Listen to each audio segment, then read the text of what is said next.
നമ്മളെല്ലാവരുടെ ഇടയിലും ഉണ്ടാവില്ലേ സ്റ്റിക്കി ആയിട്ടുള്ള വെജിറ്റബിൾസ് കഴിക്കാത്തൊരു ഫ്രണ്ട്. ഇത് അവർക്ക് ഷെയർ ചെയ്ത് കൊടുക്കണേ. ഇത് വെരി സിമ്പിൾ കോവയ്ക്ക റെസിപ്പിയാണ്. ഇതിനായിട്ട് ഒട്ടും എണ്ണ വയ്ക്കാണ്ട് നാളികേരം നല്ല ഡ്രൈ ആക്കിയിട്ട് വറുത്തെടുക്കാം. ഇതിലേക്ക് കുറച്ച് ഉഴുതും എരിവിനാവശ്യമായിട്ടുള്ള മുളകും ചേർത്ത് കൊടുക്കാം.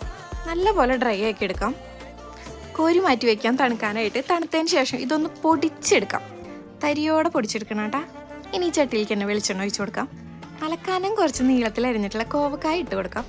ഇനി ഇതിങ്ങനെ ഒന്ന് വഴട്ടിയെടുക്കാം. ഇതിൻ്റെ സ്റ്റിക്കിനെസ് കംപ്ലീറ്റ് ആയിട്ട് പോകാൻ വേണ്ടിയിട്ടാണ് ഇങ്ങനെ വഴട്ടിയെടുക്കുന്നത്. ഇതിലേക്ക് ആവശ്യത്തിന് ഉപ്പും ഒരു നുള്ളു മഞ്ഞൾപ്പൊടിയും ചേർത്തിട്ട് മൂടി വെച്ച് വേവിക്കാം. ഒരു 2 മിനിറ്റ് കഴിഞ്ഞ് മൂടി തുറന്നിട്ട് ചെറുള്ളിയും വെളുത്തുള്ളിയും ചതച്ചത് ചേർത്ത് കൊടുക്കാം. വീണ്ടും മൂടി വയ്ക്കാം. കോവക്കായ നല്ല സോഫ്റ്റായി എന്ന് കാണുമ്പോൾ കുറച്ച് വേപ്പിൻ്റെ ഇലയും നമ്മൾ ഇടിച്ച് മാറ്റി വെച്ചിട്ടുള്ള നാളികേരം ഇട്ട് കൊടുക്കാം. ഒന്ന് മിക്സ് ചെയ്യാം. ഫ്ലെയിം ഓഫ് ചെയ്യാം. അപാര ടേസ്റ്റാണ് കേട്ടോ. അപ്പോൾ വീഡിയോ ഇഷ്ടമായി കഴിഞ്ഞാൽ ലൈക്ക് ചെയ്യാനും സബ്സ്ക്രൈബ് ചെയ്യാനും മറക്കല്ലേ.